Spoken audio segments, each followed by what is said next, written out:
I posted a meme yesterday. It's gotten a lot of attention. I want to talk about it a little bit. It said, fucking overthinking, or overthinking will fucking ruin your life, or something like that. And it got a lot of comments and responses. And some people were like, oh, don't you think that's a little dramatic? Not if you have alcoholism. You know, I try to talk about that every time I'm on, because I think people really need to understand. It's the thinking before you drink and use that's the problem. It's not what's in the jar or the can or the bottle. That is just stuff, right? It's the thinking of why you keep picking it up. That's the problem, right? So we got to fix the thinking. And the first thing that happens when someone sobers up is they start thinking again. Right? They go into detox, they're sick, they're, help me, right? I feel terrible. It's horrible. And you don't mind someone coming in and helping you, right? Eat this, get some sleep, here's some aspirin, we're going to go to a meeting. But then all of a sudden they start feeling better, and the thinking machine starts. Well, I got to get a job. I got to get up. I got to get my kids back. I got to go to work. I got to lose 20 pounds. I got to quit smoking. Alcoholism.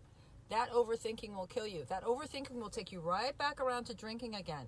So for the people that responded on that meme and said, little overdramatic, don't you think, Karen? No, not if you have alcoholism. Your thinking is out to kill you.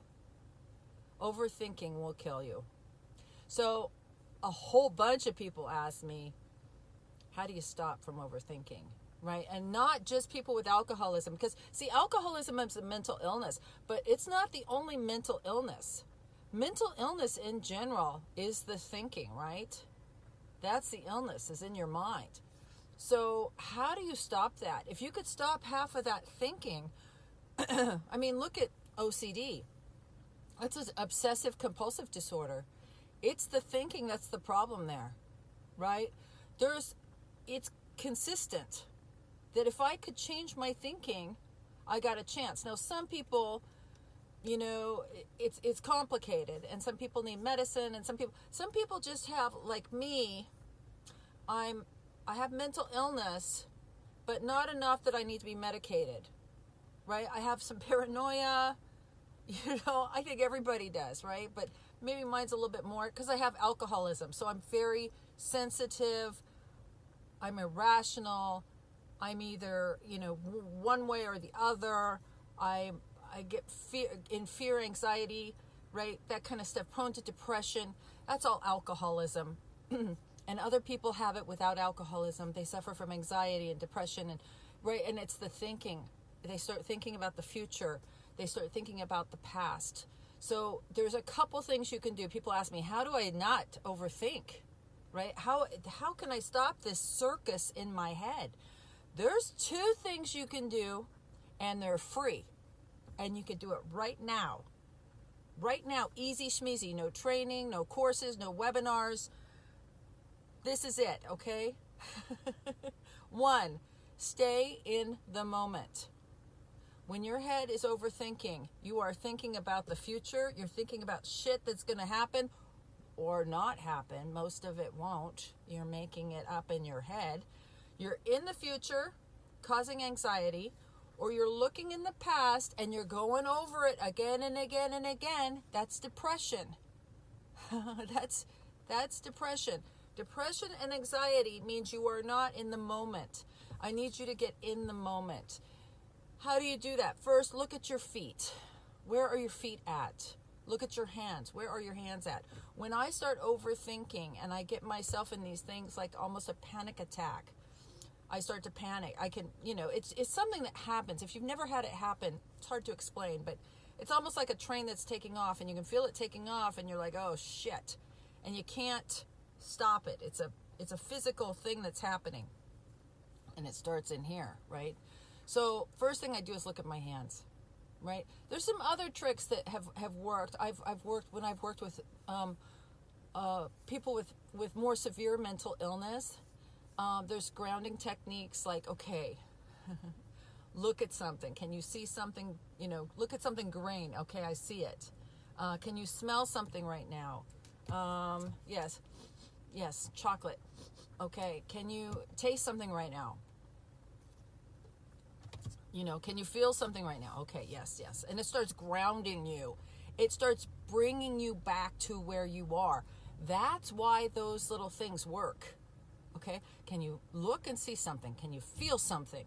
Can you taste something right now? Can you smell something right now? Right? So in the moment, right? That's where your power lies. That's where the peace lies. In the moment. There is nothing else. That's all that other stuff is in here. Frightening.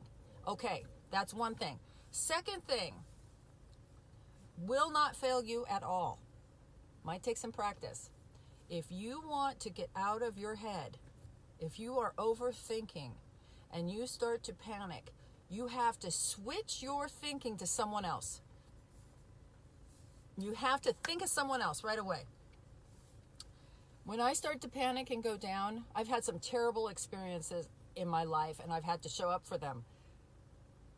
One in particular, I had to drive like 2 hours to this thing, and it was horrible. No mother would want to do this ever. It was one of the most horrific things. And I got in the car, and I thought, I can't make it to the 2-hour drive to get to this thing. I was riddled with fear and sadness and grief, and no mother should ever have to go through this kind of stuff, right? And I'm sitting there, I'm thinking, how am I going to do this? And my friend said, why don't you check on some of those girls you've been helping? And I was like, no. No, I don't want to. I'm in crisis. I need to think about me. Why? Is it going to change what happens in 2 hours? No. Is it just going to make you miserable? Yes. Why don't you check on some people and see if you can make their day? And I did. I picked up my phone. I started texting these girls. I didn't think I could talk because my voice was shaking, but I texted, and I didn't say anything about what was going on with me. I didn't say I'm in the car going to the worst appointment of my life.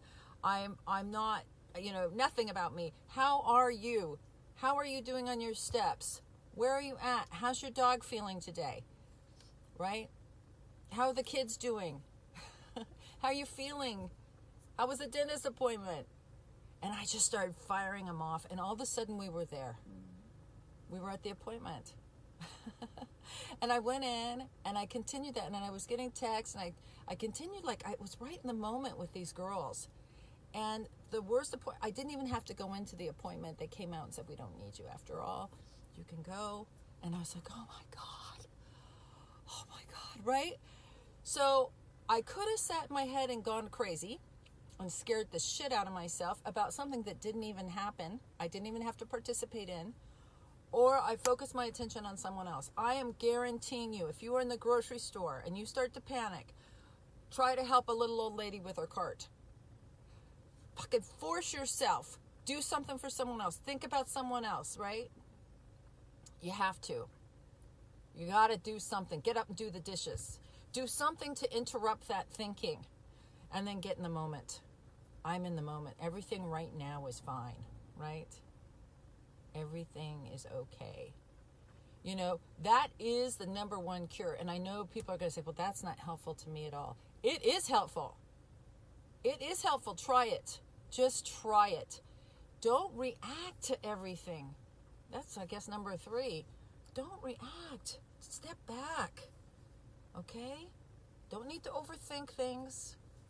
Don't need to go into it. What did she mean by that? Why did she say that? Doesn't she know? Don't do that. That's all in here, and it's all trying to get me to keep thinking about myself in my own little crazy Karen world, right? There's other people out there, Karen. Take a breath. It's Friday. Make it a great Friday. Try to stay in the moment. You'll be amazed how much more you get done, how less tired you are. Turn off the radio. Turn off the news. If you dropped off your ballot already and you voted, you put that in God's hands. That ballot box is God's hands. You drop that in there and you walk. God's in charge, right? We got to have a lot more of that in this world, and a lot less worrying about shit we have no control over. Okay? So use those two tricks. Stay in the moment and help someone else. Have a great day. And if you want to see more of my videos, check out YouTube. They're all there. Bye.